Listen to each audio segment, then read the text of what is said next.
Okay, ni bahan-bahan yang Kak Sugu kata untuk buat sardin, kuah sardin untuk roti puri kita. Let's try it!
Okay.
Okay, let's try this.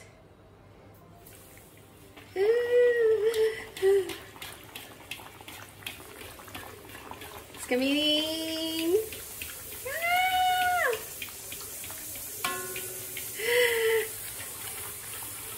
Yes. Oh my God, it's beautiful. Yang, come lah. Oh, I'm so happy. OMG, look at that. Okay lah, not bad. Not so bad. Oh, kau. Okay. Let's try another one.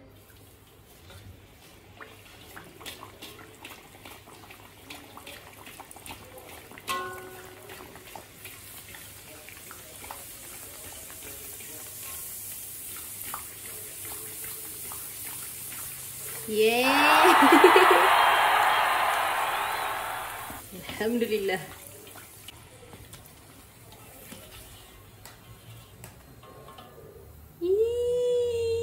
Happy-nya aku.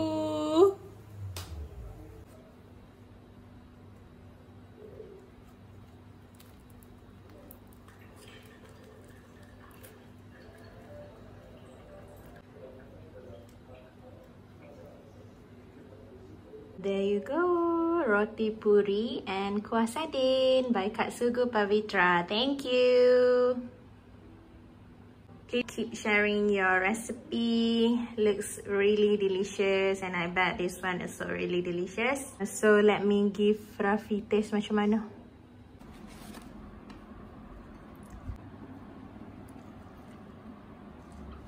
How is it? Apa anggap-anggap? Sedap. Sedap. Sedap betul ke sedap? Alah, sedap. Sedap. Ya, sedap. sedap.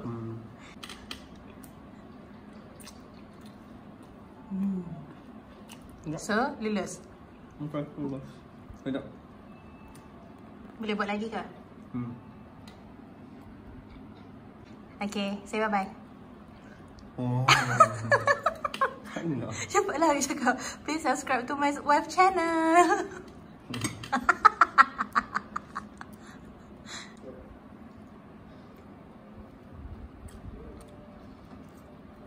Cepatlah cakap subscribe.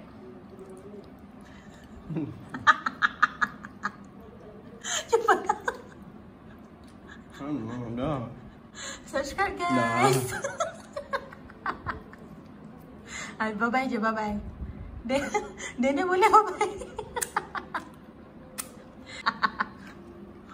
Tinggalkanlah saya. Okay, bye guys.